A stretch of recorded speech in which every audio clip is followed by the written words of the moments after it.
sisterhood, friendship, black girls dance. It's our community, now it's our chance. Focus on your dreams, the gift is the key. It's the black girl magic and melanin. For me, I'm here for you and you here for me. Let's shine together because the future is she. Welcome to another episode of the Black Girls Dance podcast.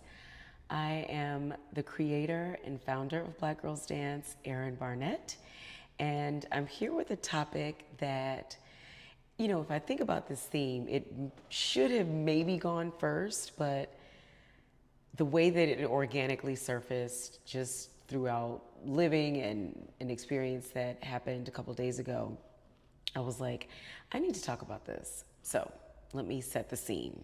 Now, before I get to the juicy fruit, no, and it's not even juicy like that, but it's just so, it's interesting to see in real life my growth as a leader and a mature person.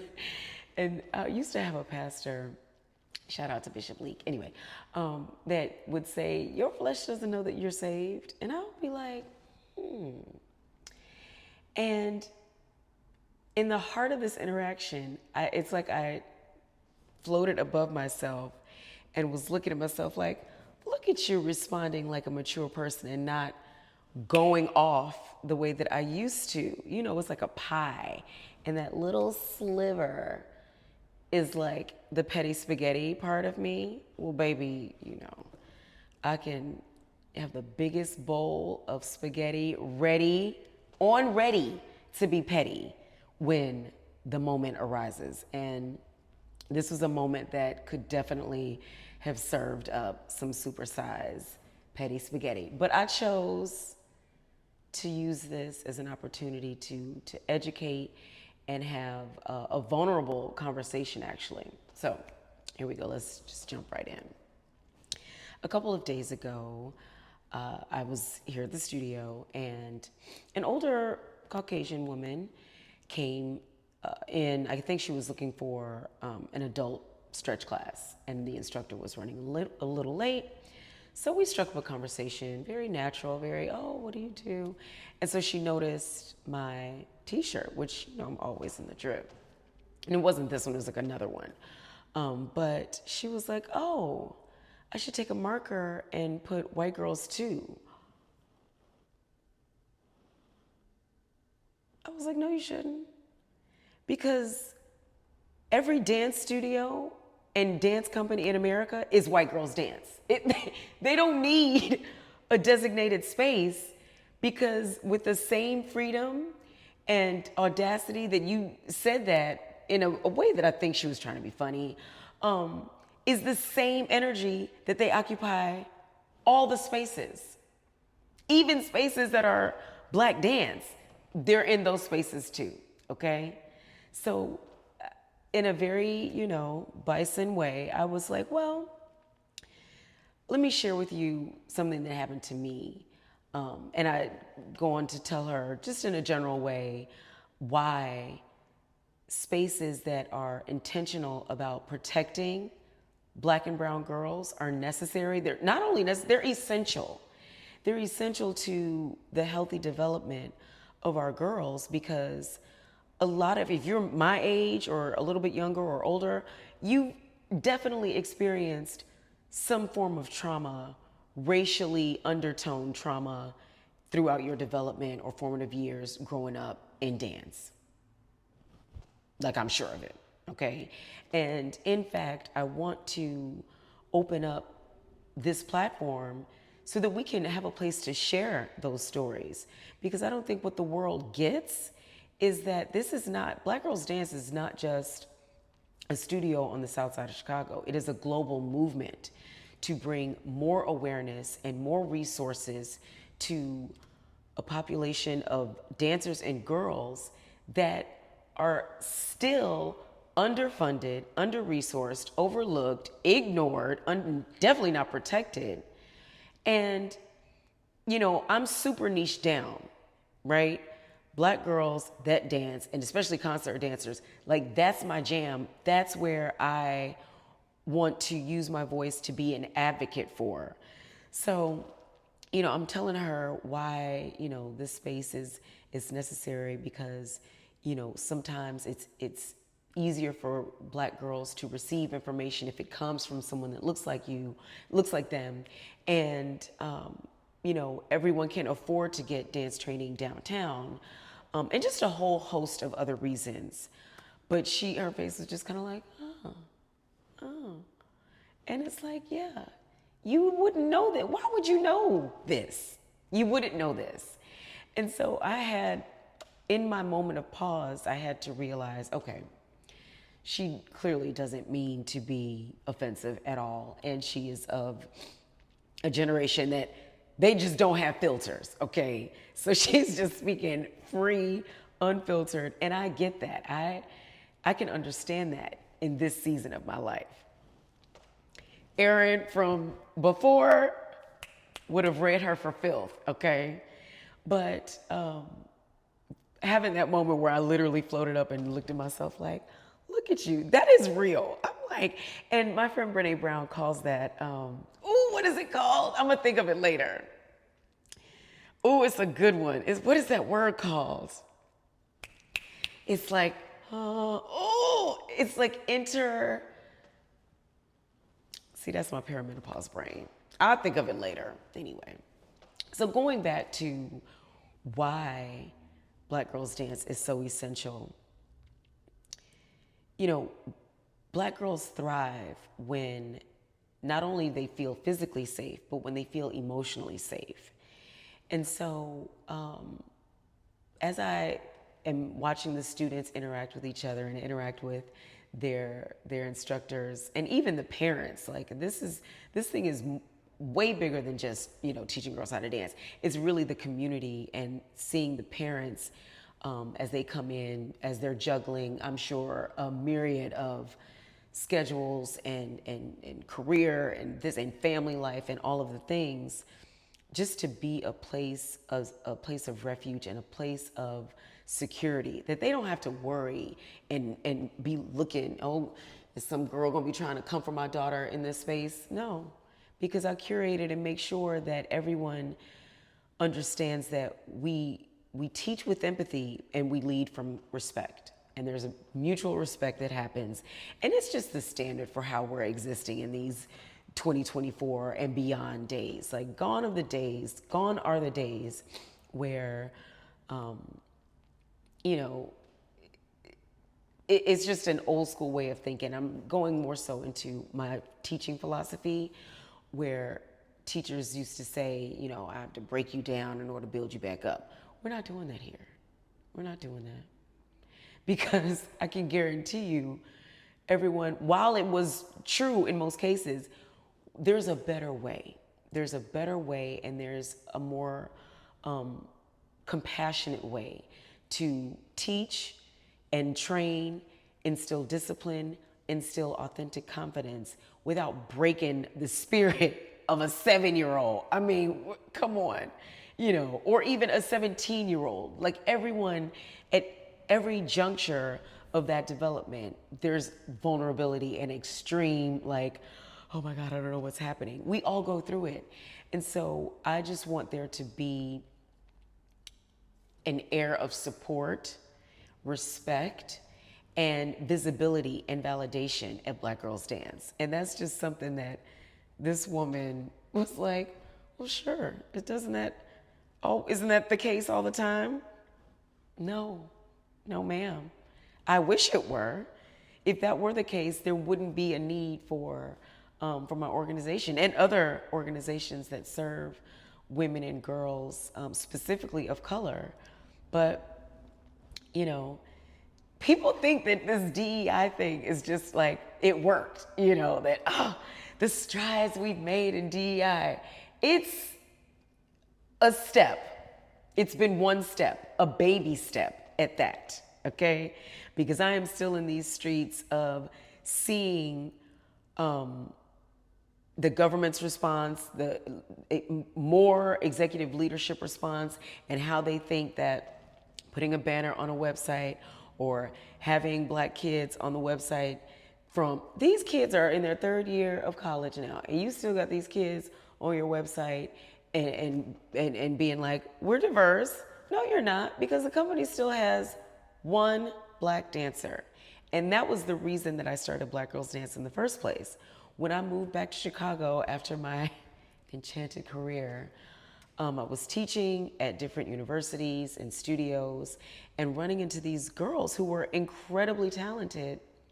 And I'm like, oh, wow, what company are you with? And they were like, I'm not with a company. And I'm like, well, what you mean? They went to Juilliard, they went to Point Park, they went to major schools. And I'm like, So it led me to do some just research and pull up, the mainstream companies that were in Chicago at that time. And still, there was just the one black. And that one black was typically a male. So there's just still a lot of work that needs to happen. And I am committed to the work.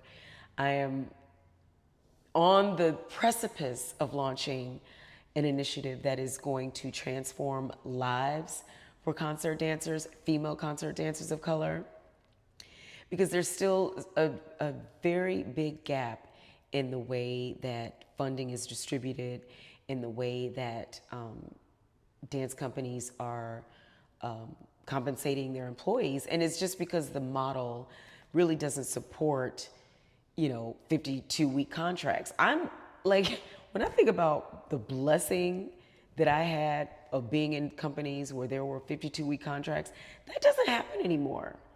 These dancers are out here with 36 or 26, or I'm like, well, what are you doing the rest of the year? So that program is going to launch soon. But, the other reason that I'm committed to supporting these women financially is because I remember how hard it was. My first, don't laugh, my first real salary was $15,000, $500 a year. I mean, granted, this was in 1999 and I was living in Rochester, New York. So, I think my rent was maybe like $485. I don't know. But that's still, when I think about that, I'm like, how in the world did I live? How? But I made it work. And I didn't have a second job at that time because the company was set up in a way that we had class in the morning and evening. So there was no, in that afternoon break, I was trying to sleep and eat and, do whatever else I needed to do. But,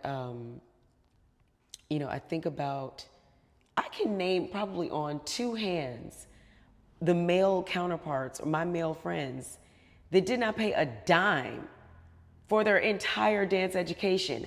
Not one dime. Everything, scholarship. And I literally remember my mother writing a check every 6 weeks. Give this to Mr. Chuck. You remember Mr. Chuck was at Ruth Page? Yeah, I'm not gonna remember. But every 6 weeks with a check so that I get my little card and they knew that I was paid in full. Teach me to close a tight fifth technique, sirs and ma'ams, please. And so I'm incredibly grateful for my dance training. There was, it did come at a cost.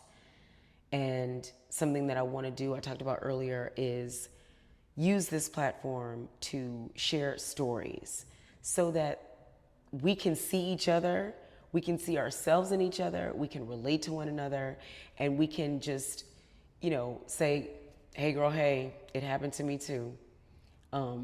This is not that kind of me too, but I think the more awareness that we bring to the past, it can inform our future and just make new pathways for girls that are wanting to have a career in dance or the arts or whatever they want. But just to know that there's a support, there's a network of women out here. And this initiative, I keep going back at it because I'm so excited about it, but it's very for us, by us. And so one of the ways that I want to start to engage this global movement is to share our compelling stories. So we're going to launch this compelling story series, and I really want it to just be a vulnerable, transparent conversation where we, if you know, in whatever level of comfort you have, are able to share one or two stories that happened, and you know, just to get it out. I mean, I'm in therapy, all of those things are true, but I think a lot of people would be appalled at some of the things that we endured. And so this is my story. You know, I started my dance training at Mayfair, and once I realized that I wanted more ballet in my life, I still remember, I'm like, how did I just tell my mother, like, I need more ballet? I mean, I must have been like 10. Anyway, I'm at this ballet school, and the only black girl at this time. There was another, but she didn't stay, or I don't know if she was there that day. Anyway, if there's two, you still feel like there's one. Okay, let me just put that out there. But anyway, we're in class, and this white girl, Ingrid Roram, that's her name, okay, came up to me, and the way that she was so close to me, I thought, you know, maybe there was an eyelash or something, like she was trying to help me. She was like, stand still. So I'm standing still. I'm like, oh my God, okay, she's really close. And she proceeds to pluck hairs, like out of my hairline, like right in the front, you know. And I just froze, you know, when things occur that are like so OMG, it's fight, flight, or freeze. And I definitely was in freeze mode. I didn't know what to do. I didn't feel safe. I didn't feel protected. And I didn't feel like there was anybody that would defend me. I don't even think I told my mom until like I was grown. I didn't even remember that this happened because I had pushed it down. But to literally, she plucked him out and just looked at him. She's like, I always wondered what it felt like black hair. So I just, you know, I think about that and how, what the response would be like in times circa now, right? That would never fly, okay? And how I didn't even have the language to articulate how I felt, or to tell the teacher, or to just express, you know, that was an ouch. Like, I don't feel safe, or I don't like that you did that. And the bottom line is, keep your hands to yourself, okay? So Ingrid Roram, remember I reached out to you on Facebook, and this could be petty spaghetti, but I did message her and ask if she remembered doing that. And it's been crickets. She didn't respond. I didn't expect a response.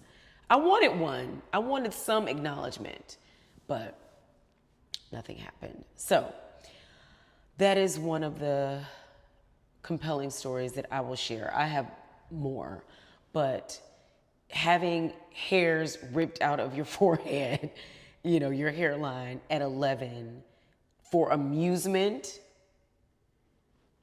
it burns me up, right? And so one of the inspirations behind Black Girls Dance was a safe place, not just physically, but a safe place emotionally and physically for girls, and spiritually, for girls to engage and learn how to dance, to learn something that is an arts education, but also a form of self-expression from women and mentors that look like them, and in an environment of other girls that look like them. So that barrier of oneness and isolation isn't there.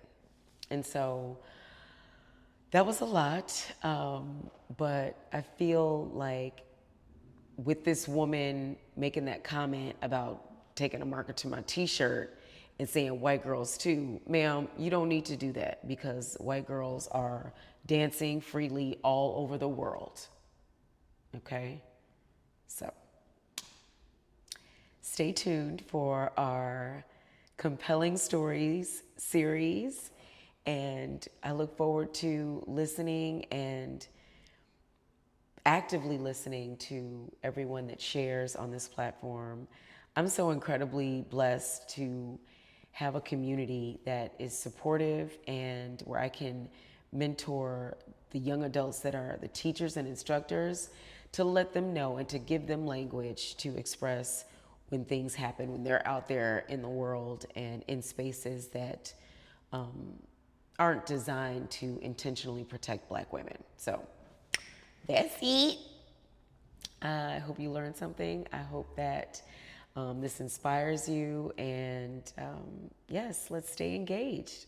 Get your tickets for Mary, okay? It wouldn't be me if I wasn't promoting what we have going on December 15th at the Reva and David Logan Center for the Arts here in Chicago. And yeah, we'll be giving glory to the Lord. Black Girls Dance parents, I have a question for you. When you talk about Black Girls Dance or mention, in a work setting or family, wherever, oh, my daughter goes to Black Girls Dance, do they ever say or ask you something about why it's called Black Girls Dance? Like, Black Girls Dance, well, that seems exclusive or something. It is. But I'm just curious.